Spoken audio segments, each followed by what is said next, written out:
Here comes this scenario that I want to discuss and I want to share to the public for us to have a collective view about it.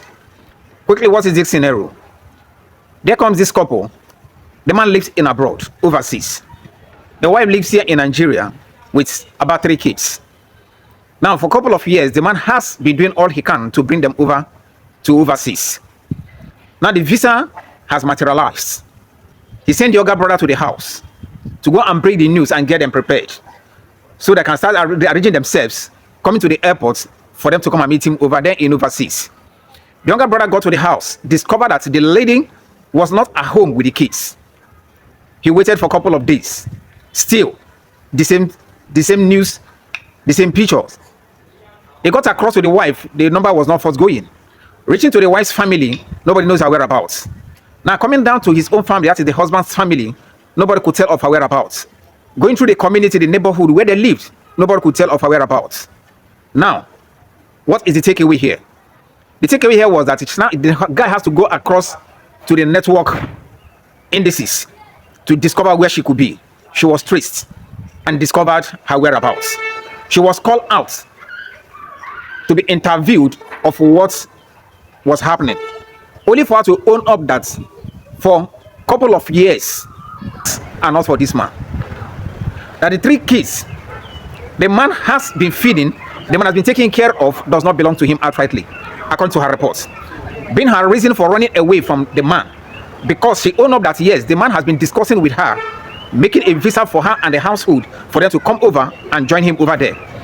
Now the woman said that her conscience has been beating her. He doesn't want this man to keep training the kids that are not his. What an irony of life, right? But this is what we men go through in this world. Though we have our own problem though, I'm not disputing that. But what would warrant this lady gathering these 3 kids running away without the consent of this man? He said because the 4th kid, who is about 10 years old, the 2nd kid, which was about 7 years old, the 3rd kid, who's about 5 or 7 years old, all are not for this man.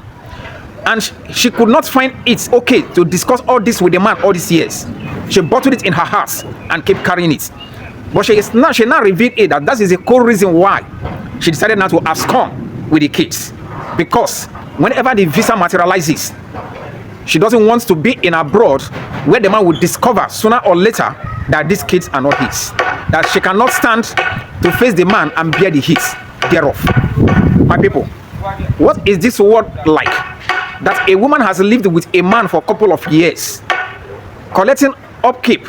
The man has been paying all sorts of bills for her and for the kids, and still she could not own up for a simple truth that look, this particular thing going on, they're not yours.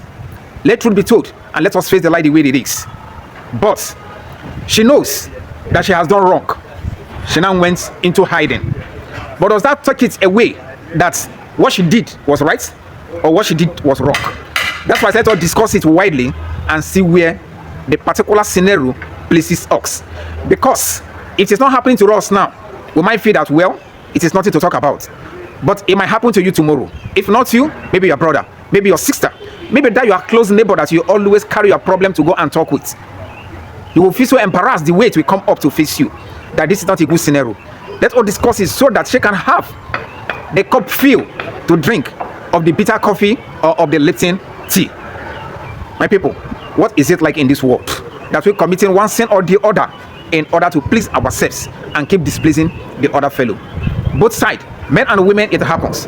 So I am not nailing it the particular side that she is the one that committed the big sin, but it's open for discussion. Shalom.